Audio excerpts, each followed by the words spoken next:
ಇವತ್ತು ನಿಮ್ಮ ನ್ಯೂಸ್ 18 ಕನ್ನಡ ಒಂದು ಅಭಿಯಾನವನ್ನ ಮಾಡಿತ್ತು. ಚಾಲುಕ್ಯ ವೃತ್ತದಿಂದ ಎಸ್ಟಿ ಮಾಲ್ ತನಕದ ಏರ್ಪೋರ್ಟ್ ರಸ್ತೆಯಲ್ಲಿ ಸ್ಟೀಲ್ ಬ್ರಿಡ್ಜ್ ಅವಶ್ಯಕತೆ ಇದೆಯಾ ಇಲ್ವಾ ಅನ್ನೋ ಬಗ್ಗೆ ಬಿಗ್ ಅಭಿಯಾನ ಮಾಡಿತು.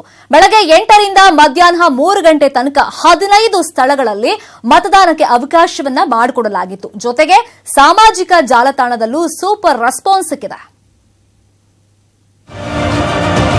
ಈಗ ನಾವು ಚಾಲುಕ್ಯ ವೃತ್ತದಲ್ಲಿ ನಿಂತಿದ್ದೀವಿ. ನಾವು ಮೇಕ್ರಿ ಸರ್ಕಲ್ ನ ಪ್ರತಿ ಹಂತದಲ್ಲೂ ಕೂಡ ಸೃಷ್ಟಿಯಾಗುವಂತ ಒಂದಷ್ಟು ಟ್ರಾಫಿಕ್ ಜಾಮ್ ಅನ್ನು ನೋಡ್ತಾ ಇದ್ದೀವಿ. ಚಾಲುಕ್ಯ ಸರ್ಕಲ್ ಕಾವೇರಿ ಜಂಕ್ಷನ್ ಇದೆ, ಇಲ್ಲಿ ಉತ್ತಮ ರೀತಿಯಲ್ಲಿ ಜನ ಒಂದು ಅಭಿಪ್ರಾಯಗಳನ್ನು ತಿಳಿಸ್ತಾ ಇದ್ದಾರೆ. ಏರ್ಪೋರ್ಟ್ ರಸ್ತೆಯಲ್ಲಿ ಟ್ರಾಫಿಕ್ ನಿವಾರಿಸಲು ಸ್ಟೀಲ್ ಬ್ರಿಡ್ಜ್ ನಿರ್ಮಾಣ ಮಾಡಲು ರಾಜ್ಯ ಸರ್ಕಾರ ಚಿಂತನೆ ನಡೆಸಿತ್ತು. ಇದಕ್ಕೆ ಹಲವರು ವಿರೋಧ ವ್ಯಕ್ತಪಡಿಸಿದ್ರು. ಈ ನಡುವೆ ಸ್ಟೀಲ್ ಬ್ರಿಡ್ಜ್ ಪರಿಷ್ಕರಣೆ ಮಾಡಬೇಕಾ, ಎಲಿವೇಟೆಡ್ ರಸ್ತೆ ಮಾಡಬೇಕಾ ಅನ್ನೋ ಬಗ್ಗೆ ರಾಜ್ಯ ಸರ್ಕಾರವೇ ಗೊಂದಲದಲ್ಲಿದೆ. ಹೀಗಾಗಿ ಸಾರ್ವಜನಿಕರ ಅಭಿಪ್ರಾಯ ಪಡೆಯುವ ಉದ್ದೇಶದಿಂದ ನಿಮ್ಮ ನ್ಯೂಸ್ 18 ಕನ್ನಡ ಸಾರ್ವಜನಿಕ ಧ್ವನಿಗೆ ವೇದಿಕೆ ಕಲ್ಪಿಸುವ ಪ್ರಯತ್ನ ಮಾಡಿತು.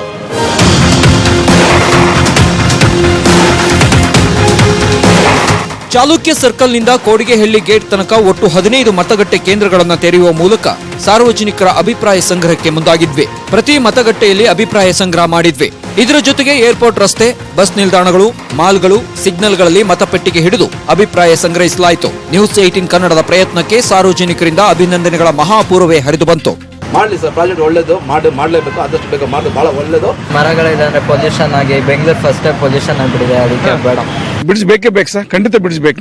ನನ್ನ ಕೇಳಿದ ಮಟ್ಟಿಗೆ ಶಿವೇಜ್ ಬೇಡ ಸರ್, ಸ್ಟೀಲ್ ಬ್ರಿಡ್ಜ್ ಬೇಕೇ ಬೇಕು. ಸ್ಟೀಲ್ ಬ್ರಿಡ್ಜ್ ಅನ್ನೋದು ಇದು ಪೊಲಿಟಿಷಿಯನ್ ಗೇಮು.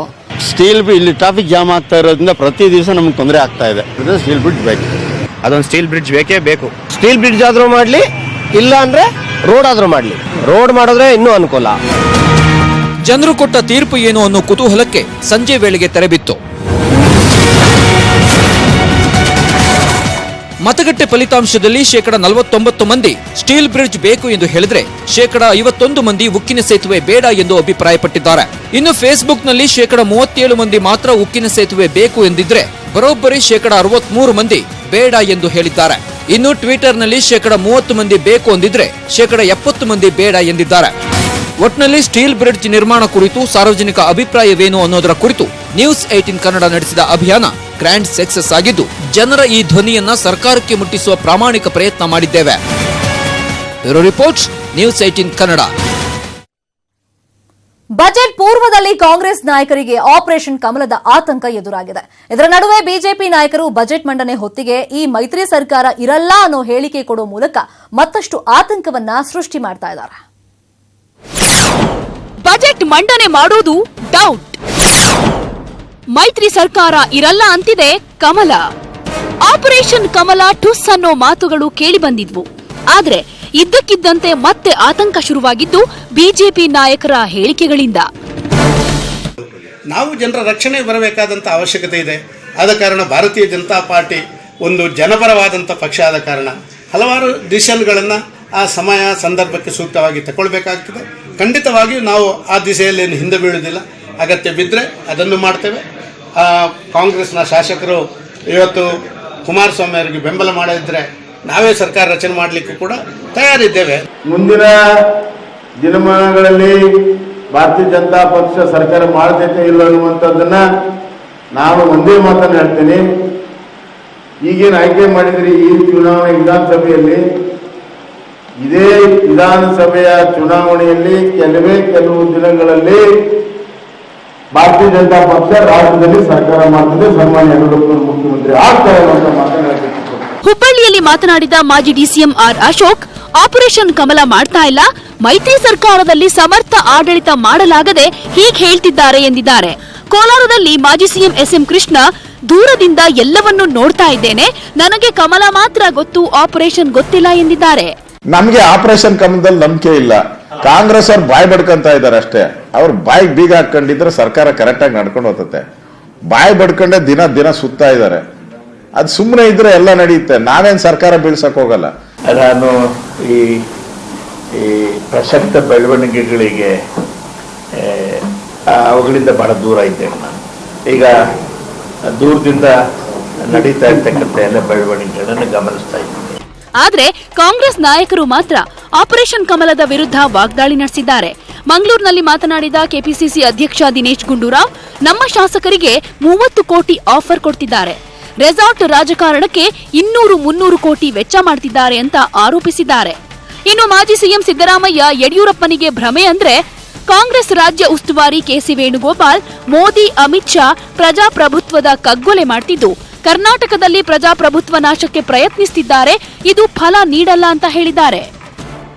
ಭಾರತೀಯ ಜನತಾ ಪಕ್ಷದ ಎಲ್ಲ ಪ್ರಯತ್ನ ನಿಜವಾಗ್ಲೂ ಹೇಳಬೇಕಾದ್ರೆ ನಮ್ಮ ಶಾಸಕರು ಹೇಳಿದ್ದಾರೆ, ಕೆಲವರು ನೀವು ಎಷ್ಟು ಬೇಕು ಸರ್ ಬಂದು ಡೆಲಿವರಿ ಇದೆ ತಗೊಂಡೋಗಿ ಅಂತ ಹೇಳ್ತಕ್ಕಂಥ ಮಾತುಗಳು ಆಡಿದ್ದಾರೆ. ಬಿಜೆಪಿ MLAಗಳು ಎಲ್ಲಿ ಬೇಕು ಅಲ್ಲಿ ಕಳ್ಸಿಕೊಡ್ತೀವಿ ಹಣವನ್ನು ಅಂತ ಹೇಳಿದ್ದಾರೆ.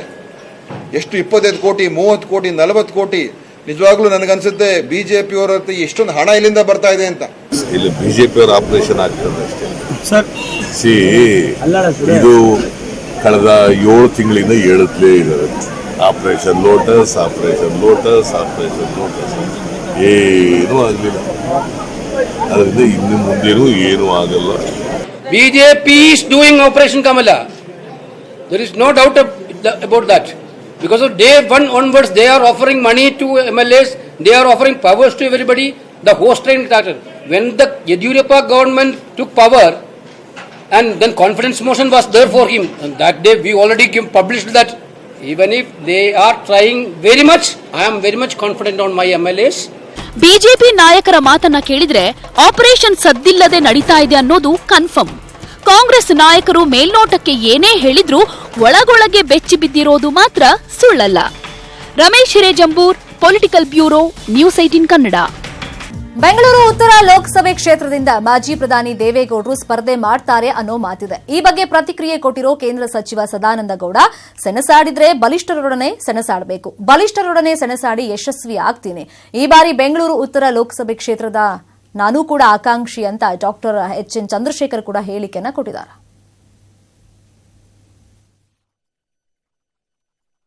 ನನ್ನ ಮುಖ ನೋಡಿದಾಗ ನಿಮಗೆ ಹಾಗೇನಾರು ಅನಿಸಿದ್ರೆ ನಾನೇನದಕ್ಕೆ ಹೇಳಲ್ಲ. ಆದರೆ ನಮಗೆ ಧೈರ್ಯ ಬಂದಿದೆ ಜಾಸ್ತಿ.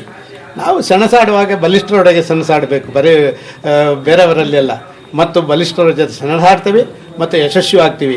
ನಾನು ಒಂದು ವಿಚಾರವನ್ನು ಹೇಳಲಿಕ್ಕೆ ಇಚ್ಛೆ ಪಡ್ತಾ ಇದ್ದೇನೆ ನಿಮಗೆ. ನಾನು ಕೇಳೋದಕ್ಕೆ ಎಲ್ಲ ರೀತಿ ಹಕ್ಕಿದೆ, ಹಾಗಾಗಿ ಪಕ್ಷಕ್ಕೆ ಕೆಲಸ ಮಾಡ್ತಾ ಇದ್ದೀನಿ. ನನಗೊಂದು ಅವಕಾಶ ಮಾಡಿಕೊಡಿ ಅಂತೇಳಿ ಎಲ್ಲರೂ ಕೇಳಿದ್ದೀನಿ. ಹಿಂದೆ ಸಹ ಕೇಳಿದ್ರು, ಸದಾನಂದ ಗೌಡರಿಗೂ ಸಹ ಗೊತ್ತು, ಎಲ್ಲ ರಾಜ್ಯ ನಾಯಕರಿಗೂ ಸಹ ಗೊತ್ತು. ಹಾಗಾಗಿ ಈ ಬಾರಿ ನನಗೊಂದು ಅವಕಾಶ ಮಾಡಿಕೊಡಿ ಅಂತೇಳಿ ನಾನು ಕೇಳ್ತೇನೆ. ನಮ್ಮ ರಾಜ್ಯಾಧ್ಯಕ್ಷರು ಭೇಟಿ ಮಾಡಿದ್ದೀನಿ, ಪ್ರಮುಖನ ಭೇಟಿ. ಕೋಲಾರದಲ್ಲಿ MV ಕೃಷ್ಣಪ್ಪನವರ ಜನ್ಮ ಶತಮಾನೋತ್ಸವ ಕಾರ್ಯಕ್ರಮ ಹಲವು ಅಚ್ಚರಿಗಳಿಗೆ ಸಾಕ್ಷಿಯಾಯಿತು. ಕಾಂಗ್ರೆಸ್ ತೊರೆದ ಬಳಿಕ ನಾನೊಂದು ತೀರಾ ನೀನೊಂದು ತೀರಾ ಅಂತ ಇದ್ದ ಇಬ್ರು ಮಾಜಿ ಸಿಎಂಗಳು ಒಂದೇ ವೇದಿಕೆಯಲ್ಲಿ ಕಾಣಿಸಿಕೊಂಡ್ರು.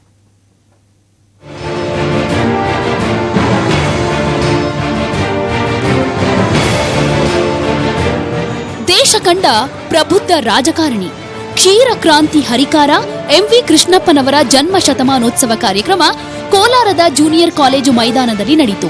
ಡಿಸಿಸಿ ಬ್ಯಾಂಕ್ ಮತ್ತು ಕೋಲಾರ ಹಾಲು ಒಕ್ಕೂಟ ಸಹಯೋಗದಲ್ಲಿ ಆಯೋಜಿಸಿದ್ದ ಕಾರ್ಯಕ್ರಮದಲ್ಲಿ ಹಲವು ಅಚ್ಚರಿಗಳು ನಡೆದವು.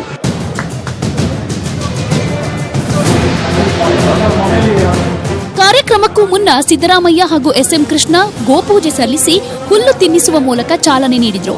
ವೇದಿಕೆಯಲ್ಲಿ ಮಾಜಿ ಸಿಎಂಗಳಾದ ಸಿದ್ದರಾಮಯ್ಯ, SM ಕೃಷ್ಣ ಹಾಗೂ ದಿವಂಗತ MV ಕೃಷ್ಣಪ್ಪನವರ ಪತ್ನಿ ಪ್ರಮೀಳಾ ಕೃಷ್ಣ ಹೊರತುಪಡಿಸಿ ಉಳಿದೆಲ್ಲ ನಾಯಕರು ಪಕ್ಷದ ಮುಂಭಾಗದಲ್ಲಿ ಆಸೀನರಾಗಿದ್ದರು.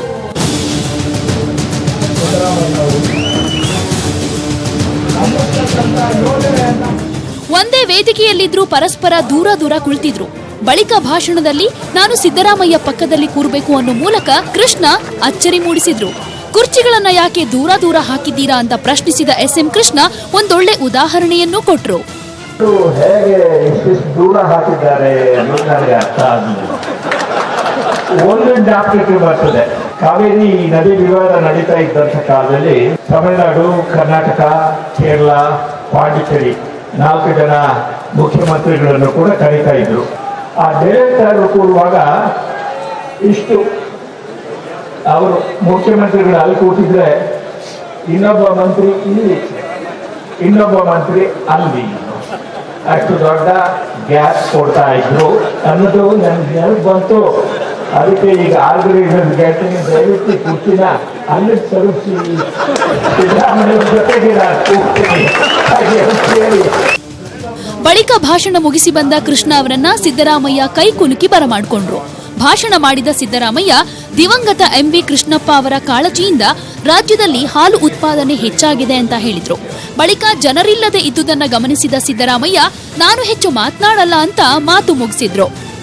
ಬಹಳ ಜನ ಊಟ ಕಮ್ಮಿ ಆಗ್ಬಿಟ್ಟು ಖಾಲಿ ಮಾಡ್ತಾ ಇದ್ದಾರೆ. ನಾನು ಹೆಚ್ಚು ಭಾಷಣ ಮಾಡಕ್ ಹೋಗಲ್ಲ. ನಾನು ಪ್ರಮೀಳಮ್ಮ ಅವರಿಗೆ ಈಗಾಗಲೇ ಅವರಿಗೆ 90 ವರ್ಷ ಆಗಿದೆ. ಇವತ್ತೇನಾದ್ರು ಎಂ ವಿ ಕೃಷ್ಣಪ್ಪನವರು ಏನಾದ್ರು ಸಾಧನೆ ಮಾಡಿದ್ರೆ, ಆ ಯಶಸ್ಸನ್ನ ಕಂಡಿದ್ರೆ ಅದಕ್ಕೆ ಇವರು ಕೂಡ ಪಾಲ್ದಾರರು ಅಂತಕ್ಕಂಥ ಮಾತನ್ನು ಹೇಳಿದ್ರು. ಎಂವಿ ಕೃಷ್ಣಪ್ಪ ಅವರ ಜನ್ಮ ಶತಮಾನೋತ್ಸವದಲ್ಲಿ ಸುಮಾರು 10,000ಕ್ಕೂ ಅಧಿಕ ಜನ ಭಾಗಿಯಾಗಿ ಅಭಿಮಾನ ಮೆರೆದ್ರು. ಇದಕ್ಕೂ ಮೊದಲು ಸಿದ್ದರಾಮಯ್ಯ ಹಾಗೂ ಎಸ್ಎಂ ಕೃಷ್ಣ ಭೇಟಿಯಾಗಿ ಉಭಯ ಕುಶಲೋಪರಿ ವಿಚಾರಿಸಿದ್ದು ಗಮನ ಸೆಳೆಯಿತು. ರಘುರಾಜ್, ನ್ಯೂಸ್ 18 ಕನ್ನಡ, ಕೋಲಾರ. ಲೋಕಸಭೆ ಚುನಾವಣೆ ಹತ್ರ ಬರ್ತಾ ಇದ್ದಂಗೆ ಬಿಜೆಪಿ ಕಾಂಗ್ರೆಸ್ ತಯಾರಿ ಜೋರಾಗಿದೆ. ಅಧಿಕಾರಕ್ಕಾಗಿ ಹಪ್ಪಹಪ್ಪಿಸ್ತಾ ಇರೋ ರಾಜಕಾರಣಿಗಳು ಜನಮನ ಗೆಲ್ಲೋಕೆ ಪ್ರಯತ್ನ ಪಡ್ತಾ ಇದ್ದಾರೆ. ಮೋದಿ ಬಜೆಟ್ ಬಗ್ಗೆ ರಾಹುಲ್ ಟೀಕೆ ಮಾಡಿದ್ರೆ ಮೋದಿ ತಿರುಗೇಟನ್ನ ಕೊಟ್ಟಿದ್ದಾರೆ. ಇನ್ನು ರೈತರಿಗೆ ಘೋಷಣೆಯಾಗಿರೋ ಹಣ ಹೆಚ್ಚಾಗೋ ಸಾಧ್ಯತೆ ಇದೆ ಅನ್ನೋ ಸುಳಿವು ಸಿಕ್ಕಿದೆ. ಕಾಂಗ್ರೆಸ್ ವಿರುದ್ಧ ಮತ್ತೆ ನಮೋ ವಾಗ್ದಾಳಿ. ಎಸಿ ರೂಮಿನ ಗಿರಾಕಿಗಳಿಗೆ ಬೆಲೆ ಗೊತ್ತಿಲ್ಲ. ಮೊನ್ನೆಯಷ್ಟೇ ಪ್ರಧಾನಿ ಮೋದಿ ಬಜೆಟ್ನಲ್ಲಿ ಅನ್ನದಾತರಿಗೆ ಬಂಪರ್ ಗಿಫ್ಟ್ ಕೊಟ್ಟಿದ್ರು. ಆದರೆ ಈ ಬಜೆಟ್ ಬಗ್ಗೆ ವಿಪಕ್ಷಗಳು ಟೀಕೆ ಮಾಡಿರುವುದಕ್ಕೆ ಪ್ರಧಾನಿ ನರೇಂದ್ರ ಮೋದಿ ಕಾಂಗ್ರೆಸ್ ವಿರುದ್ಧ ಗುಡುಗಿದ್ದಾರೆ. ದೆಹಲಿಯ ಎಸಿ ಕೋಣೆಯಲ್ಲಿ ಕುಳಿತವರಿಗೆ 6,000 ರೂಪಾಯಿ ಮೌಲ್ಯ ಏನು ಗೊತ್ತು ಅಂತ ಟಾಂಗ್ ಕೊಟ್ಟಿದ್ದಾರೆ.